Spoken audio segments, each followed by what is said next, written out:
Pues vamos a abrir nuestras Biblias. ¿Sí se acuerdan dónde nos quedamos? Ya se terminó el capítulo 8, ¿verdad? Ahora vamos a empezar otro capítulo, el 9. Entonces vayan a sus Biblias al 9. Vamos a ver el capítulo 9 de Romanos y vamos a ver los versículos del 1 al 5, ¿sí? Vamos a darle lectura, hermanos. Dice así la palabra de Dios: verdad digo en Cristo, no miento, y mi conciencia me da testimonio en el Espíritu Santo, que tengo gran tristeza y continuo dolor en mi corazón, porque deseara yo mismo ser anatema, separado de Cristo, por amor a mis hermanos, los que son mis parientes según la carne, que son israelitas, de los cuales son la adopción, la gloria, el pacto, la promulgación de la ley, el culto y las promesas, de quienes son los patriarcas y de los cuales, según la carne, vino Cristo, el cual es Dios sobre todas las cosas, bendito por los siglos. Amén. Todo eso vamos a estudiar hoy, hermanos. ¿Creen que alcancemos o no? Tenemos que alcanzar, ¿verdad? Hace como 15 años tenía yo un trabajo y tuve ahí en ese trabajo un pequeño incidente y me mandaron de incapacidad. Era un riesgo de trabajo, pero yo ya no volví a ese trabajo. Cuando estaba lastimado, diario checaba mi tarjeta a ver si me depositaban mi incapacidad, pero nunca caía el pago, hasta que me di por vencido. Dije, no, ya, la guardé, y ahí se quedó meses, hasta yo ya tenía otro trabajo. Y recuerdo un día que tuve un conflicto con Adriana, éramos novios, y ella agarró por su lado y yo por el mío, ¿sí te acuerdas, no? Y por curiosidad chequé la tarjeta y para mi asombro, pues ahí estaba la incapacidad depositada del otro trabajo, utilidades y aguinaldo, todo estaba ahí. Y dije, ay, ahora sí traigo dinero. Pero hay un detalle, estamos enojados Adriana y yo. Entonces, ¿qué hice, hermanos? ¿Me lo fui a gastar con otra? No. Procuré la reconciliación con mi esposa y lo logré. Y luego juntos fuimos a gastar ese dinero. ¿Por qué? Porque yo la amo. Entonces, ¿qué les quiero decir con esto? ¿Qué les quiero ilustrar? Pues algo mucho más grande. Dice la palabra de Dios en Mateo 13:44, que el reino de los cielos es como un tesoro escondido. ¿Sí han oído eso? Que un hombre halla en un campo y luego va y vende todo lo que tiene y compra aquel campo, ¿sí? El evangelio, hermanos, es un tesoro muy grande. Y cuando alguien lo encuentra, lejos de despertar egoísmo o egocentrismo, este gran tesoro despierta una necesidad profunda de compartirlo, primero con aquellos que amamos, ¿sí? Eso es lo que debe de despertar el evangelio en mí, no avaricia, sino deseo de compartir, ¿sí? Entonces, ¿qué dice nuestro texto? Ya lo leímos, pero ahora vamos a pensarlo. Dice Pablo, verdad digo en Cristo, no miento, y mi conciencia me da testimonio en el Espíritu Santo, chequen, que tengo gran tristeza y continuo dolor en mi corazón, ¿sí? Vamos a hacer, para que estas palabras tengan un eco más profundo en nuestra mente, vamos a recordar primero, ¿sí?, quiénes son los judíos, porque Pablo es un judío. ¿Quiénes son los judíos? Bueno, aquí estamos los mexicanos, aquí están los norteamericanos, ¿sí? Son naciones, los judíos son una nación, ¿sí? Pero no son cualquier nación, son el pueblo que Dios adoptó, ¿sí? Son el pueblo que Dios escogió. De hecho, todo el capítulo 9 va a hablar de la elección de Dios con el pueblo de Israel. Y aquí nos dice nuestro texto que hoy vamos a estudiar, de los cuales son israelitas, son de la nación de Israel, de los cuales son la adopción, ¿sí? De los cuales es la gloria, de los cuales es el pacto, ¿sí? Dios descendió del cielo y hizo un pacto con Abraham, el patriarca, ¿sí? Y le hizo una promesa. Entonces nosotros vemos la promesa de Dios a Abraham de manera muy superficial, como si Abraham y su esposa Sara estuvieran tristes porque ellos querían familia y no tenían familia, y ellos querían hijos, y ahí nos quedamos. Pero la palabra de Dios no la leemos así, hermanos, hemos de profundizar, ¿sí? Esa promesa que Dios le dio a Abraham, ahí estaba incluida la redención y la restauración del mundo caído. En él iban a ser benditas todas las naciones. No era un deseo del corazón de Abraham simplemente tener a Isaac, no.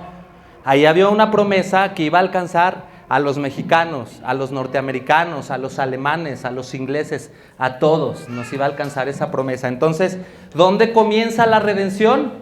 Con los judíos. ¿Los judíos son cualquier nación? No, son el pueblo elegido por Dios. Ahora, también nos enseña la palabra de Dios que no es judío el que lo es exteriormente, ¿sí? Dice, los judíos son judíos de corazón, en espíritu, no en letra, ¿sí? Dios tiene una nación escogida que son judíos de corazón, porque si estuviera reservado nada más para los judíos de nación y de carne y de sangre, nosotros estaríamos excluidos. Pero no es así, nosotros somos hijos de la promesa. Pero recordemos siempre, hay que voltear siempre a ver a Israel, porque de ahí viene la salvación, de quienes son los patriarcas, a quienes Dios les entregó la ley. Dios con truenos y con rayos descendió al monte Sinaí con Moisés y le entregó las tablas de la ley, ¿sí? ¿Con qué nación ha hecho eso Dios? ¿Con qué? ¿Con los mexicanos? ¿A nosotros nos entregó en el Cerro del Padre las tablas de la ley? ¿O en el Cerro de la Bufa? No, ¿verdad? A los judíos en el Sinaí les entregó la ley, ¿sí? A él les entregó, les levantó profetas, les levantó a Moisés. Y de ellos viene la salvación, de ellos viene Cristo según la carne, de los cuales, dice nuestro texto, según la carne vino Cristo. Entonces lo primero que hemos de apuntar es que Israel es un pueblo importante, es el pueblo de Dios. Ahora, ¿quién es Pablo? ¿Sí? ¿Quién es Pablo? ¿Quién es el que está hablando? ¿Quién es el que tiene un profundo dolor en su corazón? Bueno, Pablo es judío. Pero no es cualquier judío, dice Filipenses 3, 5, 7, circuncidado al 8º día, del linaje de Israel, de la tribu de Benjamín, hebreo de hebreos, en cuanto a la ley, fariseo.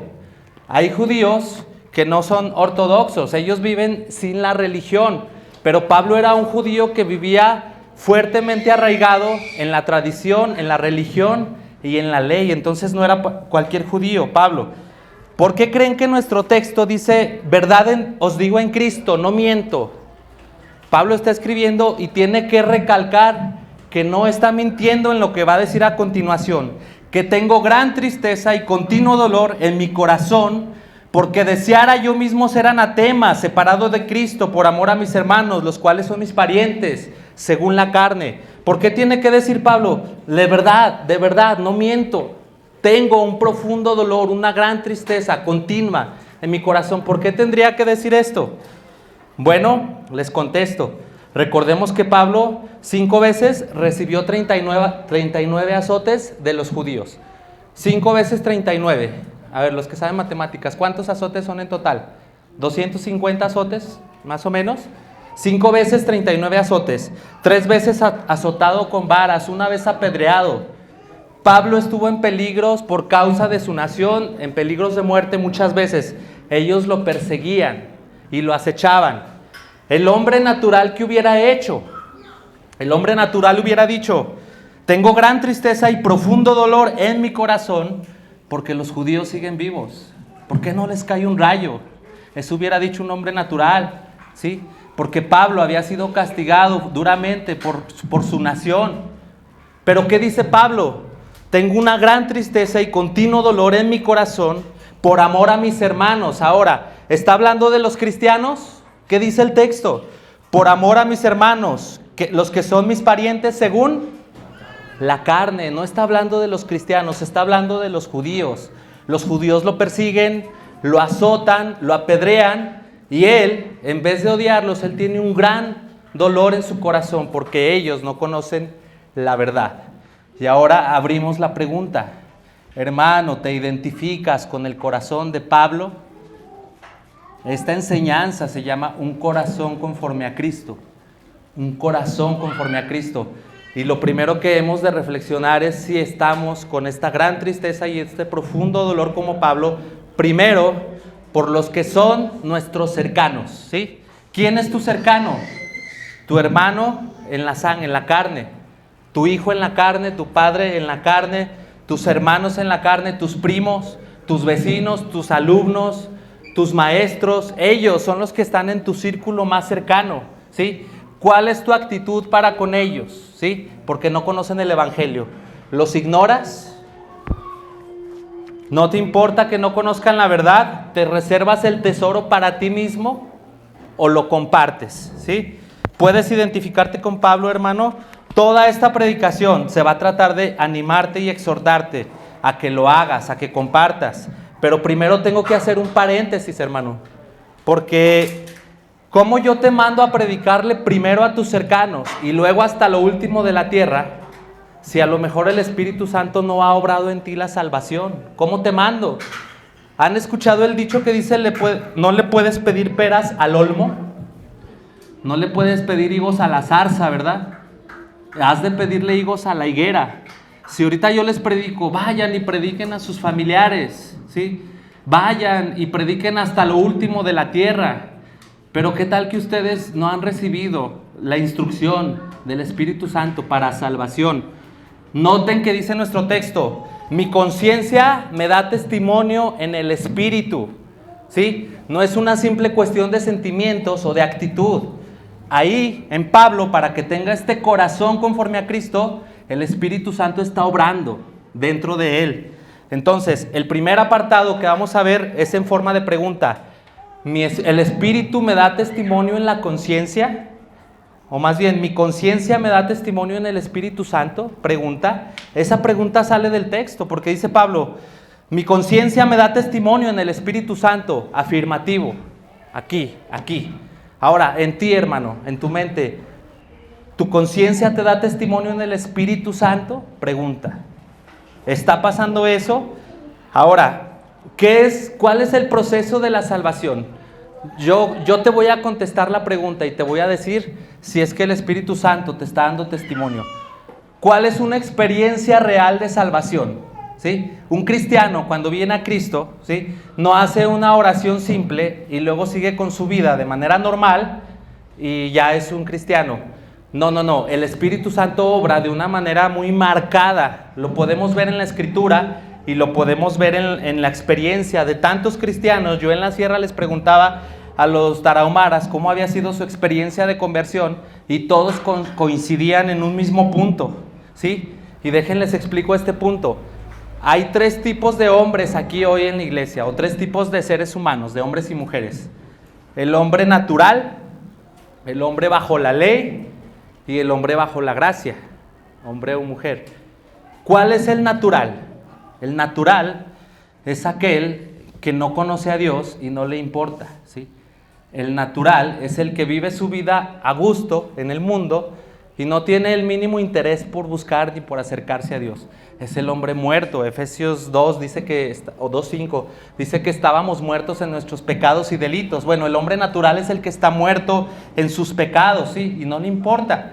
El hombre natural es semejante a un hombre que va en una balsa, en un río, y que enfrente tiene un acantilado grande, una caída que va directo al infierno. Y el hombre natural va en su balsa, jugando con el agua, ¿sí?, arrancando las hojas de los árboles, sin darse cuenta del peligro que está enfrente. La corriente lo está llevando a esa caída profunda hasta el mismo infierno, pero el hombre natural no le importa, no ve que está ahí la caída. Él sigue con su vida normal. Hay hombre natural en la vida allá afuera en el mundo y hay hombre natural en la iglesia. ¿Cuál es el hombre natural en la iglesia?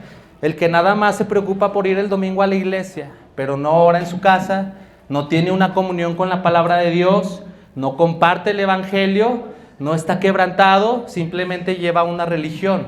Ese es un hombre natural dentro de la iglesia. El segundo tipo de persona es el que está bajo la ley. ¿Cuál es el que está bajo la ley? Imaginen al de la balsa que ya vio el acantilado y ya vio que se va a caer, ¿sí? Es el hombre que se siente condenado, o la mujer, el que está angustiado, el que ha sentido la carga de su pecado, el que ha despertado y se ha dado cuenta que ha ofendido a Dios, el que sabe que está en rebelión contra Dios y que viene destrucción, ¿sí? Ese es el hombre bajo la ley, pero este hombre es temeroso. Esta mujer es temerosa. El futuro es incierto. Tú no sabes lo que te espera. Tú tienes miedo de morir. Tú tienes miedo el pecado te tiene esclavizado. Tienes resoluciones a dejar de pecar, pero al siguiente día vuelves a caer. Es un hombre esclavizado y es un hombre que está bajo el peso de la ley y es una persona que está bajo el peso de la condenación. Este es el hombre natural, primero, y ahora es el hombre bajo la ley, segundo, el quebrantado. Y después tenemos el tercer tipo de persona, bajo la gracia. Esta persona ha entendido la salvación, tiene el gozo del Señor, conoce a Cristo, tiene una comunión con la palabra de Dios, ¿sí? Comparte el evangelio, su vida está llena de gozo. Dios es su pensamiento cuando se acuesta y luego Dios es su pensamiento primero cuando se levanta. Ama a Cristo, este es el que está bajo la gracia, ¿sí? Tres tipos de personas: el natural, bajo la ley, el que se siente condenado y es esclavo del pecado, y bajo la gracia, aquel que puede experimentar el gozo del Señor. Entonces, ¿el Espíritu da testimonio a tu conciencia? ¿Es pregunta? Bueno, primero pregúntate si tú ya has sentido el primer paso de la salvación, si ya lo experimentaste, que es la convicción de pecado. Los teólogos y los maestros insisten en preguntar: ¿estás en Cristo? ¿Has sentido el peso del pecado? ¿Has sentido en tus hombros la carga de la ley? Wesley dice: el primer arrepentimiento te hace saber que eres desdichado, pobre, miserable, ciego y desnudo. Estás convencido de que eres espiritualmente pobre. Sabes que en ti no habita nada bueno, sino lo abominable. Tienes una profunda sensación de pecado. Tienes conocimiento de tu orgullo y altivez de espíritu. Tienes conciencia de cuán profundamente has ofendido a Dios. Este paso es al principio, hermano, cuando el Espíritu Santo sopla de donde quiere. Oyes su sonido, pero no sabes de dónde viene ni a dónde va. El Espíritu Santo despierta tu espíritu, tu alma muerta, te da vida. ¿Y qué es lo primero que pasa? Es convicto del pecado, dolor, ¿sí? La vida eterna no comienza con una sonrisa, ni con un Señor, bendíceme, no. La vida eterna comienza con una profunda sensación de pecado y de haber ofendido a Dios. Te pregunto, hermano, ¿el Espíritu Santo ya obró esto en ti? ¿O eres el hombre natural? ¿O estás todavía en tus pecados, inclusive viniendo a la iglesia? Es lo primero que tenemos que preguntarnos, ¿sí? No puedo mandarte a predicar a las naciones, hermano, con un mensaje de exhortación, si ni siquiera te sientes un pecador. Ahora, los que crecieron en la iglesia y nacieron en cuna cristiana, les dices: ¿te has sentido pecador? Y dicen: pues que toda mi vida he estado en la iglesia, yo nunca he andado allá como los del mundo, pues no me siento pecador. ¿Qué dicen los teólogos a esto? Ese es el colmo del pecado, es el colmo. Mídete con la ley, mira, dice: no robarás, no he robado, no matarás, yo no he matado a nadie. No cometerás adulterio, yo no he adulterado, dicen ellos. Entonces, ¿quieres conocer la ley de verdad? Ve al primer mandamiento: no tendrás dioses ajenos delante de mí.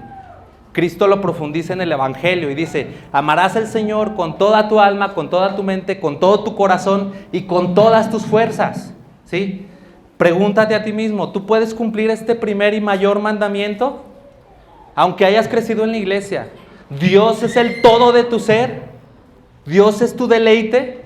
El hombre fue hecho para glorificar a Dios y para deleitarse en Él. Y si tú, aunque hayas crecido en la iglesia, no lo estás haciendo, eres un pecador y de los peores, ¿sí? Te tiene que traer este primer mandamiento a la convicción de pecado, como el joven rico que dice: yo he guardado la ley. Y dice el Señor: una cosa te falta, ve y da todo lo que tienes a los pobres y luego ven y sígueme. Y él se puso triste, porque en el primer mandamiento él no pudo avanzar ni siquiera al segundo. Si tú creciste en la iglesia y no te has sentido pecador nunca, pues aquí está el versículo para que tú llegues a sentir esa convicción de pecado. ¿Conoces a Dios o has vivido una religión toda tu vida? Primero, convicción de pecado, ¿sí? Para tener un corazón conforme a Cristo, es necesario primero que el Espíritu obre esto en nosotros. esa profunda sensación de pecado. Pero no me malinterpreten, hermanos. Yo no quiero decir que el cristiano tiene que ser un hombre miserable, que esté arrastrado siempre bajo el peso de la ley. Eso es una etapa. Es algo que hay que experimentar, es el pantano que hay que cruzar.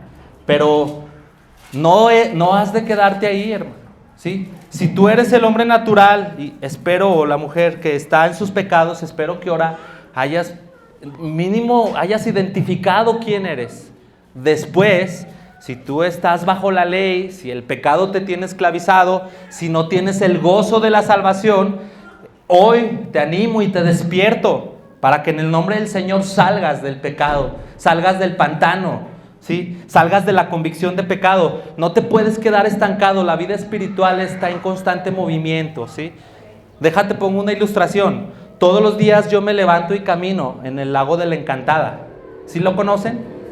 Bueno, el lago de la Encantada tiene aguas estancadas, están verdes, están sucias. Yo no me metería a bañar a la Encantada. ¿Tú sí, Josué? No, ¿verdad? ¿Por qué? Son aguas estancadas y se ensucian. Ahora, vayan allá a Río Verde, ¿sí? Vayan a las cascadas de Tamazopo y van a ver el manantial cómo fluye, el manantial cristalino, lleno de vida, lleno de peces, y ahí dan ganas de meterse al agua. Es agua limpia. ¿Por qué? Porque está fluyendo, ¿sí? Tu vida espiritual, hermano, tiene que estar fluyendo, tiene que estar en movimiento. Las aguas estancadas están sucias, ¿sí? Tu vida espiritual no se puede estancar. Has de pasar por ahí, pero has de salir de ahí. Les voy a citar cómo Martín Lutero, en su profunda convicción de pecado, salió de ahí. Martín Lutero era un fraile que entendía bien la ley, ¿sí? Era un abogado con una mente brillante, entendía la justicia de Dios, y esto lo trajo a experimentar una profunda esclavitud. Él se iba a confesar todo el día. Ya hasta tenía aburridos a los que lo confesaban. Él no descansaba, él caminaba en su habitación de un lugar a otro. Estaba atrapado en un dilema. ¿Cómo un Dios justo puede perdonar a un pecador como yo y todavía seguir siendo justo? Se atormentaba mientras los otros frailes se contentaban con la religión. Decían, Lutero está loco. No, pues yo haciendo mis penitencias estoy bien. Eso se llama ceguera espiritual. Lutero había visto algo que ellos no, y eso lo tenía abatido y angustiado. Noche y día, dice Lutero, yo reflexionaba hasta que vi la conexión entre la justicia de Dios y la aclaración de que el justo por la fe vivirá. Entonces entendí que la justicia de Dios es esa justicia por la cual, a través de la gracia y la pura misericordia de Dios, nos justifica por la fe. De ahí en adelante sentí como si hubiese nacido de nuevo y hubiese entrado por las puertas del paraíso. Toda la escritura tomó un nuevo significado, y donde antes la justicia de Dios me llenaba de odio, ahora llegó a ser para mí inexpresable con dulce y gran amor. Este pasaje de Pablo fue para mí la entrada al cielo. Pueden ver ahí la convicción de pecado, pero pueden ver que salió y se abrieron las puertas del paraíso para Lutero. Él descansó en la justicia de Dios, y luego ¿qué siguió? Fue a la iglesia todos los domingos por el resto de su vida. Sí, eso pasó con Lutero. ¿Qué hizo Lutero? Empezó un avivamiento en su época, pero primero fue convicto de pecado, después fluyó hacia adelante y tuvo la seguridad de la salvación, y luego ya vino y anunció el mensaje a los perdidos. Primera de Juan 4:18, en el amor no hay temor, sino que el perfecto amor echa fuera el temor, porque el temor lleva en sí castigo, donde el que teme no ha sido perfeccionado en el amor. Hermano, perfecciónate en el amor. Si tú estás convicto de pecado, si estás esclavizado en el pecado, si no puedes dejar de pecar, o si dices, es que yo sí quiero orar y sí quiero leer la Biblia, pero me da sueño, me canso, veo la tele y estoy despierto, pero agarro una Biblia y me duermo, me da flojera. Entonces, eso me causa a mí, en mi conciencia, me lastima, pero no puedo hacer nada. Sigue clamando, hermano, para que puedas experimentar el gozo de la salvación. Estás en una etapa, ¿sí? Pero tienes que avanzar, no te puedes quedar ahí. Si te quedas ahí es bajo tu propia responsabilidad, porque hoy Dios te está dando palabra para que salgas y sigas adelante. Romanos 5:1, justificados pues por la fe, tenemos paz para con Dios por medio de nuestro Señor Jesucristo. Primero arréglate con Dios, hermano. Primero tienes que tener paz con Dios y luego ya vas a conquistar el mundo. No lo hagas al revés, ¿sí? Ahora, el Espíritu Santo primero me da convicción de pecado. Luego, como Lutero, Dios me revela por medio de su Espíritu Santo, me abre el entendimiento y viene a mi corazón el gozo de la salvación. Ahora sí estamos en condiciones de exhortar al creyente a que vaya y comparta, ¿sí? Ahora sí estamos en condiciones. Antes no, porque ¿cómo le pido higos a la zarza? No se puede, ¿verdad? El Espíritu me quebranta, dice Pablo, por amor a mis hermanos, ¿sí? Los que son mis parientes según la carne. Lo primero que hay que pensar, hermanos, es que esto de compartir el Evangelio es un mandamiento. ¿Cuántos cristianos no dicen que prediquen los misioneros, que prediquen los pastores, que prediquen los maestros? Yo soy un cristiano común y corriente, confórmense con que vaya a la iglesia.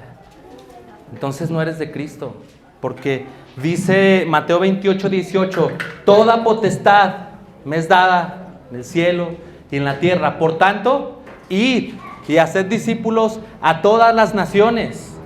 Este mandamiento fue para todos los creyentes, hermano.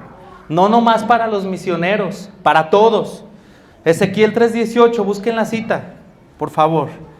Dice Ezequiel 3:18, cuando yo dijere al impío, de cierto morirás, y tú no le amonestares ni le hablares, para que el impío sea percibido de su mal camino, al fin de que viva, el impío morirá por su maldad, pero su sangre demandaré de tu mano.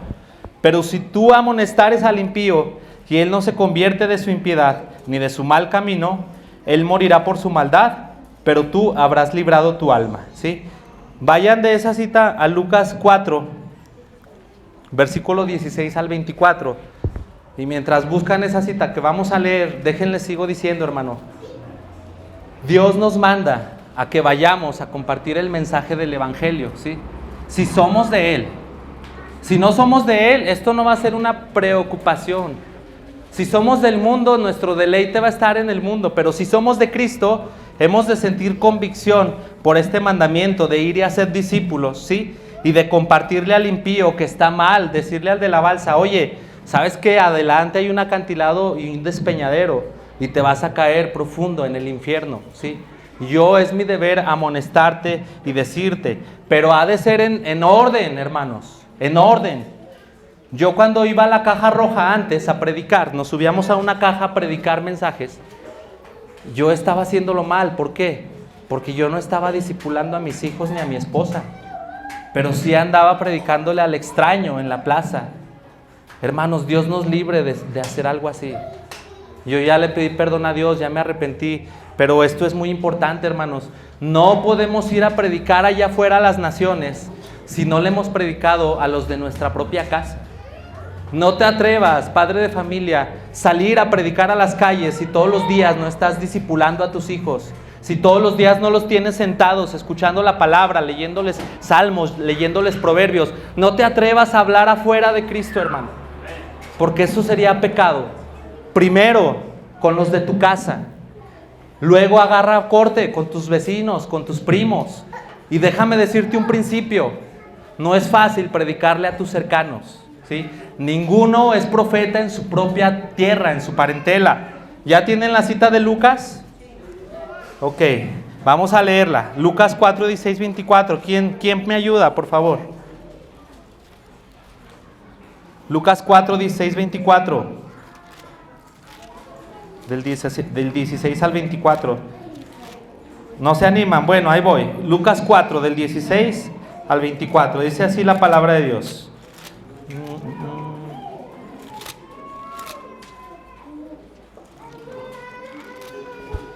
Vino a Nazaret, donde se había criado, y en el día de reposo entró en la sinagoga conforme a su costumbre y se levantó a leer. Y se le dio el libro del profeta Isaías, y habiendo abierto el libro, halló el lugar donde estaba escrito: el Espíritu del Señor está sobre mí, por cuanto me ha ungido para dar buenas nuevas a los pobres, me ha enviado para sanar a los quebrantados de corazón, a pregonar libertad a los cautivos y vista a los ciegos, a poner en libertad a los oprimidos, a predicar el año agradable del Señor. Y enrollando el libro, lo dio al ministro y se sentó. Y los ojos de todos en la sinagoga estaban fijos en él, y comenzó a decirles: hoy se ha cumplido esta escritura delante de vosotros. Y todos daban buen testimonio de él y estaban maravillados de las palabras de gracia que salían de su boca, y decían: ¿no es este el hijo de José? Él les dijo: sin duda me diréis este refrán: médico, cúrate a ti mismo. De tantas cosas que hemos oído que se han hecho en Capernaum, haz también aquí en la tierra. Y añadió: de cierto os digo que ningún profeta es acepto en su propia tierra. Y en verdad os digo que muchas viudas había en Israel en los días de Elías, cuando el cielo fue cerrado por 3 años y 6 meses, y hubo una gran hambre en toda la tierra. Pero a ninguna de ellas fue enviado Elías, sino a una mujer viuda en Sarepta de Sidón. Y muchos leprosos había en Israel en tiempo del profeta Eliseo, pero ninguno de ellos fue limpiado, sino Naamán el sirio. Al oír estas cosas, todos en la sinagoga se llenaron de ira, y levantándose le echaron fuera de la ciudad, y llevaron hasta la cumbre al monte sobre el cual estaba edificada la ciudad de ellos, para despeñarle. Mas él pasó por en medio de ellos y se fue. ¿Sí? Lo leímos rápido, pero sí lo entendimos, ¿verdad? ¿Qué estaba haciendo el Señor? Antes de ir a predicar a otros lados, fue a Nazaret. Nazaret, su lugar de nacimiento. Y sí se maravillaron con su sabiduría, pero ¿qué vino a sus mentes? ¿No es este el hijo de José el carpintero?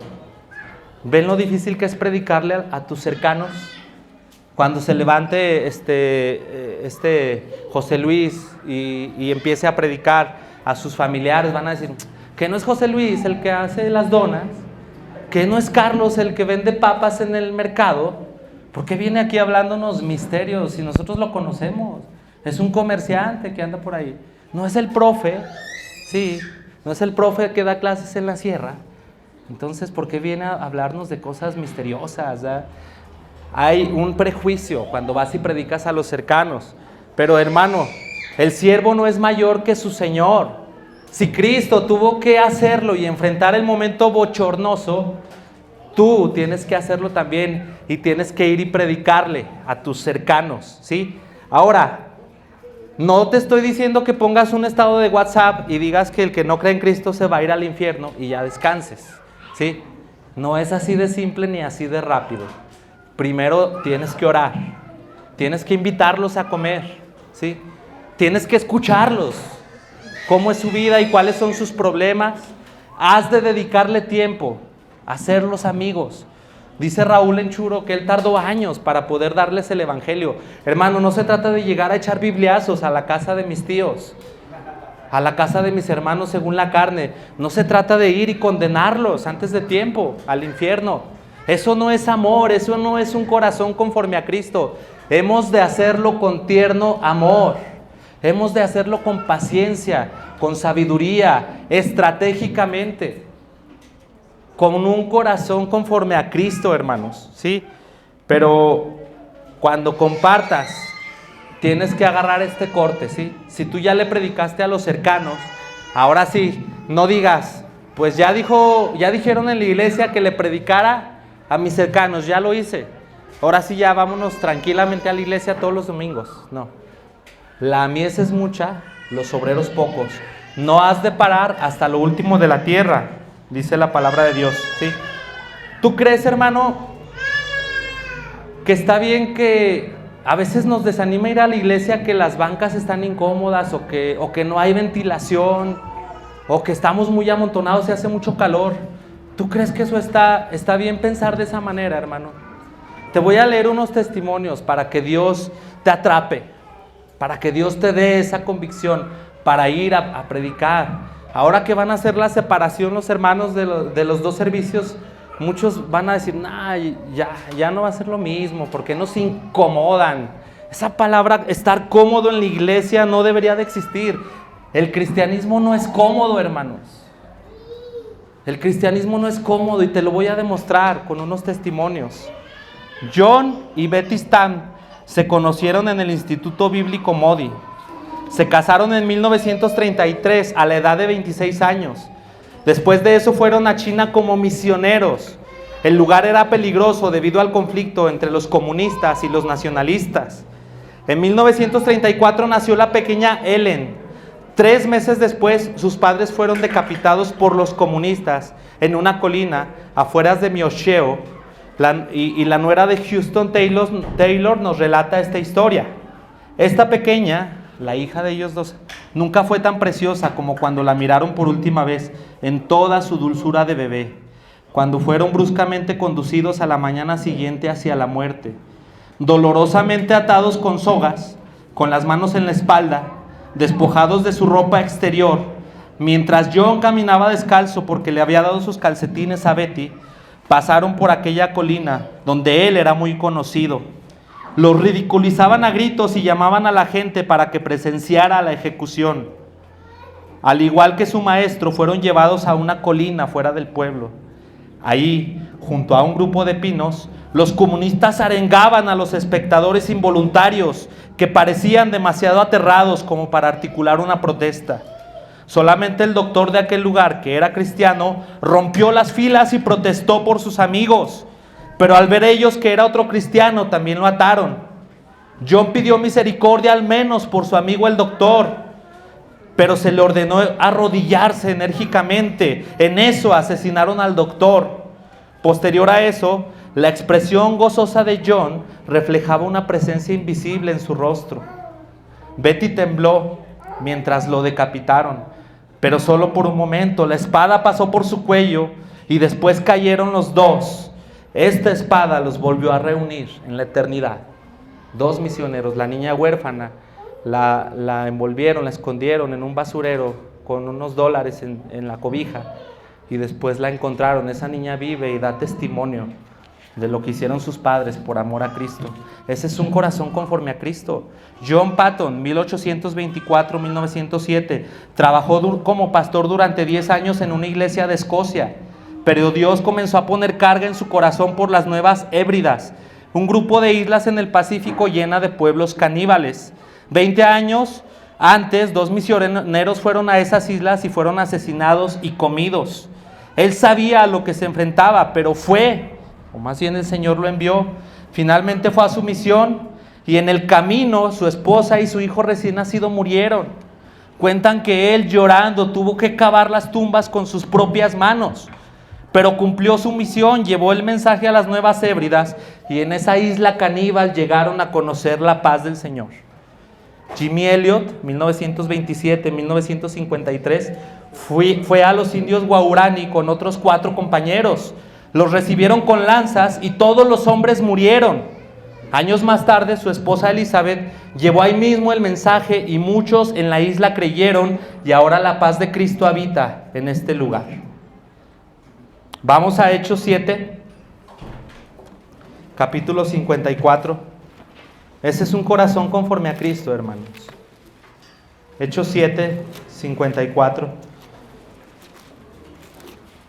Les voy a leer otro testimonio más. Hay muchos, hermano. Podemos llenar bibliotecas de hermanos que han dado su vida por Cristo. Dietrich Bonhoeffer estaba comprometido para casarse con María cuando fue ahorcado al amanecer del 9 de abril de 1954 a la edad de 39 años por oponerse al nazismo, por sus firmes convicciones cristianas. Hechos 7:54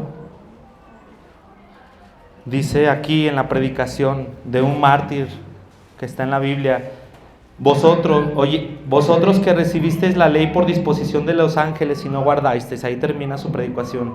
Cuando termina de predicarles Esteban, dice: oyendo estas cosas se enfurecían en sus corazones y crujían los dientes contra él.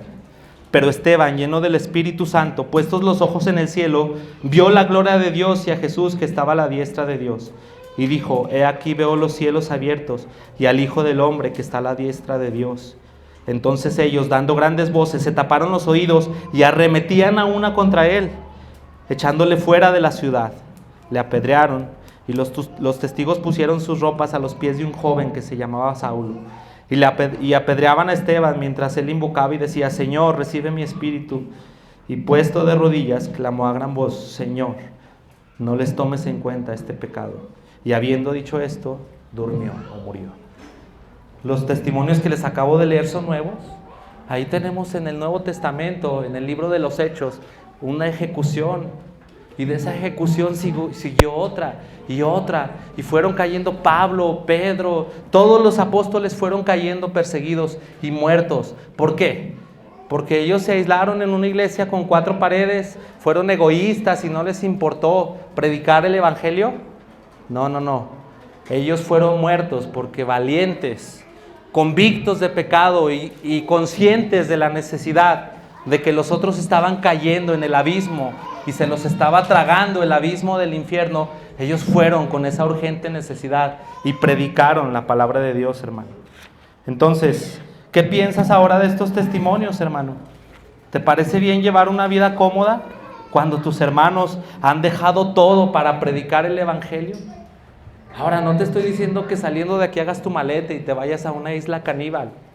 Te estoy diciendo que ores, que te prepares, que discipules a tus hijos, a tu esposa y que le compartas el evangelio a los que conviven diario contigo. Y ahí el Señor te va a encender una llama en tu interior y ya no vas a parar. Vas a seguir predicando. Y ahora sí, de manera legítima, te vas a ir a la plaza y vas a predicar con la autoridad de que tú ya hiciste las cosas conforme a Cristo, predicando, dice el Señor, primero a las ovejas perdidas de Israel, pero luego venían los gentiles, ¿verdad? Entonces, hermano, ahora acabamos de ver otro apartado que son testimonios de cómo hermanos han entregado su vida. Yo te pregunto, la predicación trata de tener un corazón conforme a Cristo, ¿sí? Tú ya te deberías de sentir animado para compartir el mensaje. No se comparte por compartir. Ya deberías de sentirte animado para empezar, ¿sí?, a buscar en la Escritura, ¿sí?, palabra, para empezar a orar en las mañanas, en las tardes, para empezar a buscar el Espíritu Santo para que Él mismo te lleve a compartir y no seas humillado, porque el que va sin el Espíritu de Dios es humillado. Hemos de ir en el poder del Espíritu, pero yo te estoy diciendo, un corazón conforme a Cristo. Ve y predica como estos hombres que murieron por causa de su fe. Pero tengo que hacer un paréntesis, hermano. ¿Entiendes el mensaje del Evangelio? ¿Entiendes el Evangelio? Dice Pablo, deseara yo mismo ser anatema, separado de Cristo por amor a mis hermanos, ¿sí? Pablo, esa mente de Cristo la tenía. Ahora te pregunto, hermano, ¿conoces el Evangelio? ¿Sabes quién es Cristo? ¿Sí? Aquí nuestro texto hace una declaración impresionante. Vamos al texto de Romanos 9, al que estamos estudiando. Dice, el cual es, bueno, ya cuando habla de quiénes son los judíos, y de los cuales según la carne vino Cristo, el cual es Dios sobre todas las cosas, bendito por los siglos. Amén. ¿Qué dice Pablo? ¿Quién es Cristo? Ahí en el texto, ¿quién es Cristo, hermanos? Dios sobre todas las cosas. Y yo te pregunto, hermano, ¿entiendes eso? Yo podría haber hecho este estudio, un estudio apologético, de defensa de la fe, para demostrarte que Cristo es Dios bendito sobre todas las cosas, ¿sí?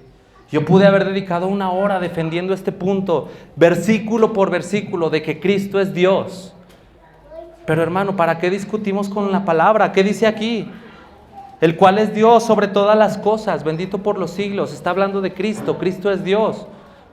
¿Por qué defender lo que está plasmado ahí? Cristo es Dios.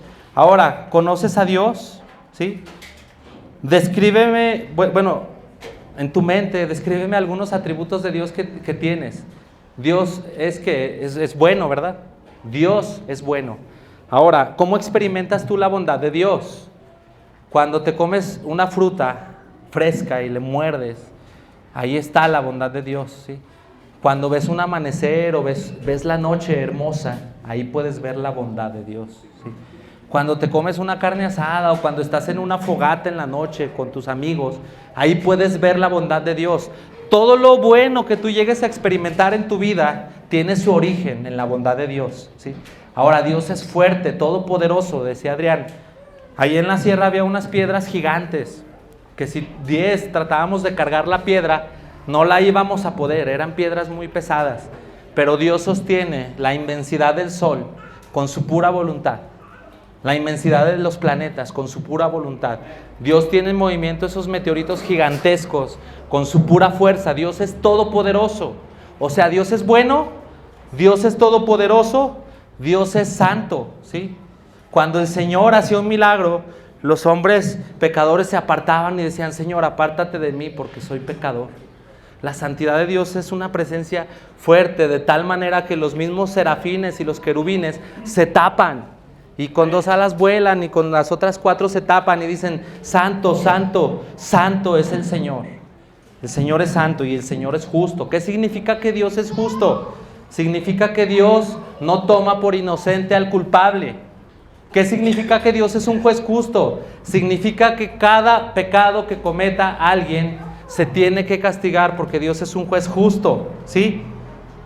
Más o menos son unos atributos de Dios. Ahora, ¿quién es el hombre? El hombre es una criatura débil, ¿sí? El hombre no vuela como las águilas. ¿Quién puede volar aquí? No, ¿verdad? El hombre no nada como los delfines. ¿Quién puede sumergirse en el océano? ¿Quién? ¿Sí? El hombre no tiene el cuerno del rinoceronte ni la fuerza del elefante. El hombre es una criatura frágil y débil. Pero toda la creación, todo el ejército de la creación está obedeciendo las órdenes del Creador. Pero el hombre, pobre hombre, desobediente y rebelde a la voluntad de Dios, ¿sí? Este hombre, aún con toda su debilidad, se declaró enemigo de Dios. Vamos a Génesis 3. Génesis 3:1.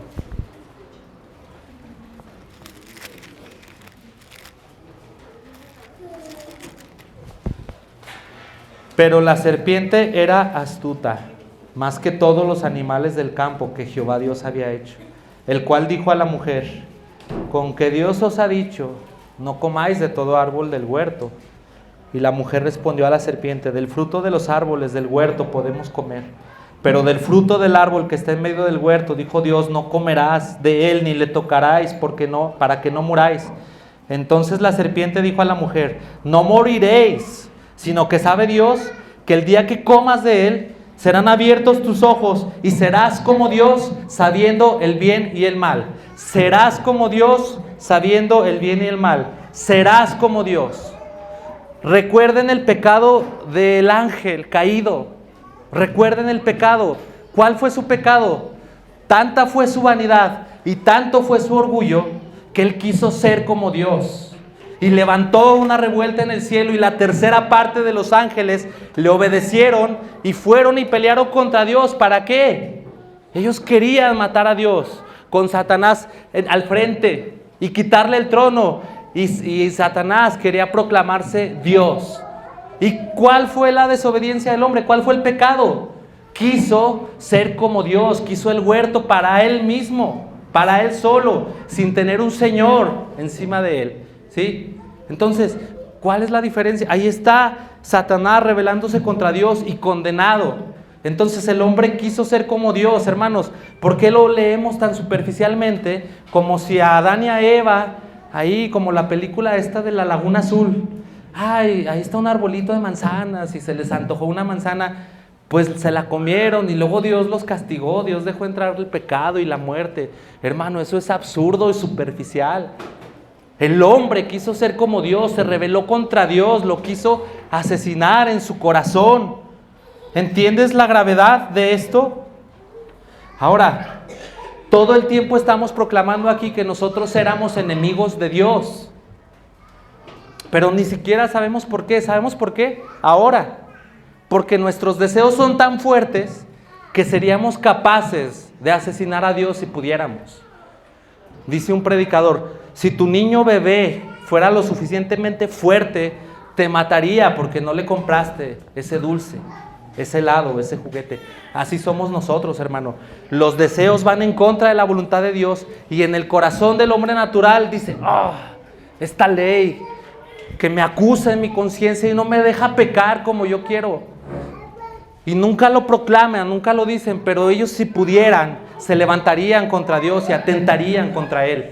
Así es de fuerte la rebelión del hombre contra Dios. Desde Caín hasta Hitler, el hombre ha demostrado que no le importa matar a nadie a su paso con tal de satisfacer sus deseos. Hitler quería una nación de puros arios, de puros alemanes, y a él no le importó intentar asesinar a todo el mundo con tal de satisfacer ese deseo.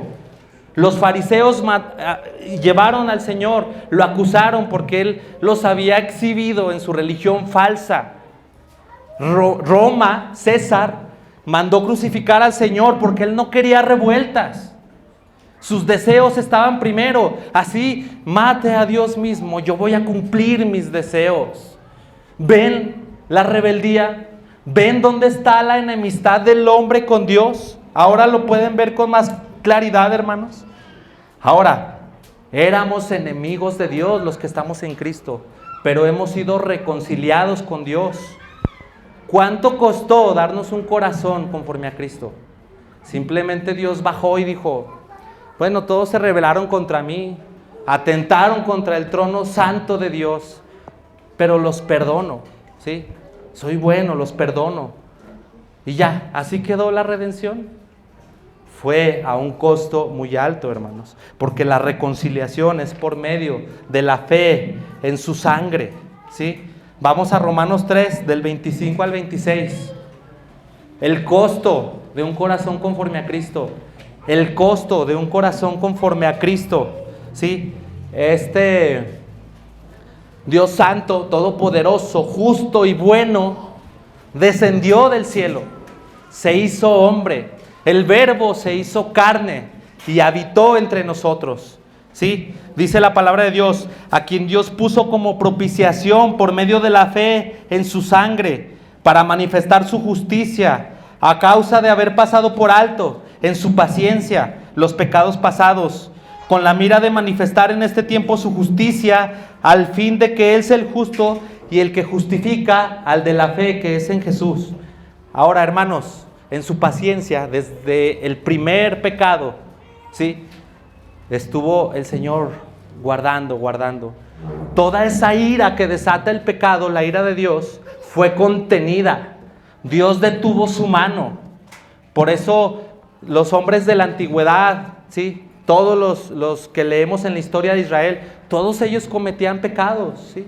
Y Dios no descargaba su ira, Dios estaba guardando su ira para, en el tiempo preciso, manifestar su justicia. Los que dicen, ¿cómo puede un Dios justo y santo perdonar al pecador? ¿Sí? Y declararlo justo al pecador, ¿cómo? Bueno, Dios iba a manifestar su justicia en el monte, en lo alto de un monte, con la crucifixión de Cristo, con Cristo ahí colgado en la cruz y toda su ira descargada en Cristo. Dios iba a manifestar ahí su justicia, ¿sí? Iba a castigar en él el pecado, en Él, ¿sí? Dios ahí estaba justificando al impío por medio de las llagas de Cristo, ¿sí? Ahora vamos a recordar ese glorioso pasaje escrito como 2000 años antes de Cristo, ¿sí? ¿Quién ha creído a nuestro anuncio? ¿Y sobre quién se ha manifestado el brazo del Señor? ¿Sí? Subirá cual renuevo delante de Él y como raíz de tierra seca. Así dice Isaías, ¿sí? Despreciado y desechado entre los hombres, varón de dolores, experimentado en quebranto, y como que escondimos de Él el rostro, hermanos. ¿Cuántas veces has escondido de Él el rostro? ¿Cuántas veces tus deseos y tu pecado son tan fuertes que dices, como si Dios no estuviera viendo? Como que escondimos de Él el rostro. Despreciado y desechado entre los hombres. Ciertamente, dice la palabra de Dios, llevó Él nuestras enfermedades, sufrió nuestros dolores, y nosotros le tuvimos por azotado, por herido de Dios y abatido. Pero Él herido fue por nuestras rebeliones, fue molido por nuestros pecados. El castigo, hermano, de nuestra paz fue sobre el Señor, y por su llaga fuimos nosotros curados. Todos nos descarriamos, hermanos. Todos nos descarriamos como ovejas, cada cual agarró por su camino, pero el Señor cargó en Él el pecado de todos nosotros. ¿No te conmueven esas palabras, hermano? Ahora, vimos unos testimonios de los mártires. ¿Creen que Cristo fue otro mártir? ¿Por qué creen que el Señor en Getsemaní estaba en agonía y su sudor eran como grandes gotas de sangre por el miedo a la cruz romana? Hermano, a unos los decapitaban, a otros los quemaban vivos. ¿A poco el Señor tenía miedo de los clavos? Déjame decirte que no, hermano. Considera la copa de la ira que tuvo que beber. Cada que tú cometías un pecado, cada que tú cometes un pecado, cada que cualquiera comete un pecado, hace 2000, 3000 y 4000 años, cada que alguien cometía un pecado, venía a la ira de Dios y era contenida en una copa. Cada pecado, cada ofensa era contenida en una copa. Esa copa está llena de veneno, de amargura, de ira, de castigo, de condenación. Y esa copa se fue llenando, hermanos, a través de toda la historia. Y Cristo, por eso estaba en agonía en Getsemaní, porque Él iba a beber la copa amarga. Ningún ángel del cielo la podía beber. Ningún ángel, aunque fuera el capitán de los ángeles, que es Miguel, aunque fuera el gran ángel Gabriel, no. Ellos tan solo con ver la copa tal vez hubieran caído muertos. El único con la fuerza y con el poder para beber la copa era Dios mismo, hecho hombre en Cristo. Cristo bebió la copa. Entonces no pienses que Cristo es como otro mártir. Los sufrimientos de Cristo son misteriosos y profundos, hermano. Has de considerarlos aparte de todos los mártires de la historia.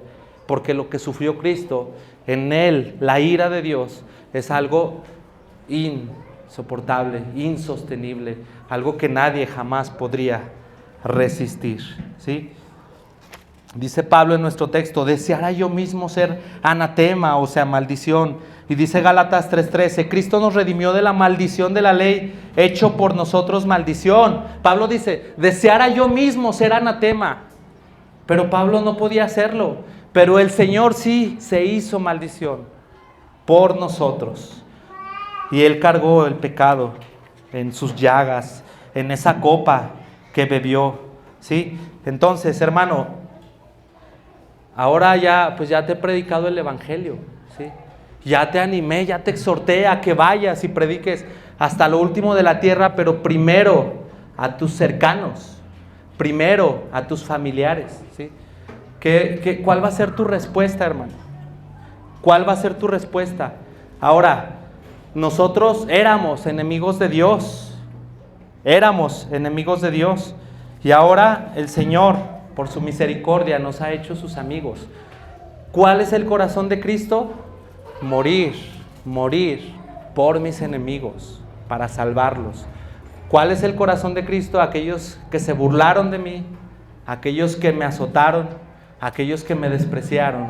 Yo pongo mi vida por ellos, porque así es mi Padre. Él hace salir el sol sobre los buenos y sobre los malos, sobre los justificados y sobre los no justificados. Manda su lluvia para que rocíe a todos, justos e injustos. Nosotros queremos ese corazón conforme a Cristo, y es obra del Espíritu Santo. Solo Él puede darnos un corazón así. Entonces, pues vamos a ver otra cita, hermano, para confirmar esto. Mateo 5:44.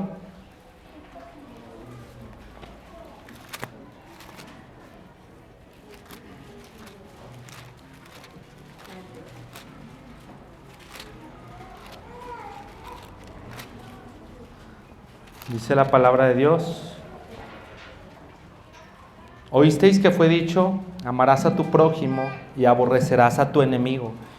Pero yo os digo, amad a vuestros enemigos, bendecid a los que os maldicen, haced bien a los que os aborrecen, y orad por los que os ultrajan y os persiguen, para que seáis hijos de vuestro Padre que está en los cielos, que hace salir su sol sobre malos y buenos, y que hace llover sobre justos e injustos. Porque si amáis a los que os aman, ¿qué recompensa tendréis? ¿No hacen asimismo los publicanos? Y si saludáis a vuestros hermanos solamente, ¿qué hacéis de más? ¿No hacen también así los gentiles? Sed pues vosotros perfectos como vuestro Padre que está en los cielos es perfecto. Hermanos, puesto que Cristo sufrió en su propia carne, reconciliarnos con Dios, armaos vosotros también del mismo pensamiento. Olvidémonos de la comodidad, hermanos. Olvidémonos del sueño de la vida. Olvidémonos de tener vidas exitosas. El camino en Cristo es sufrido, pero con una recompensa. ¿Es fácil ir a compartir? No, es difícil. Pero si el amor del Señor está en nosotros y si tenemos un corazón conforme a Cristo, hemos de hacerlo. Hemos de hacerlo con valentía, aunque nos rechacen. Y si el Señor no ha dado en nosotros convicción de pecado, si somos este hombre natural, ¿sí? Vayamos rápido a Cristo antes de que sea demasiado tarde, antes de caer en el acantilado. Y si estamos esclavizados con el pecado y con el peso de la ley, sigamos clamando porque el Señor ya empezó la obra y nos va a sacar, ¿sí? Y si estamos bajo la gracia y estamos experimentando el gozo de la salvación, salgamos y prediquemos a todos, empezando por los de nuestra casa. Un corazón conforme a Cristo, ¿eh? Amén. Vamos a orar.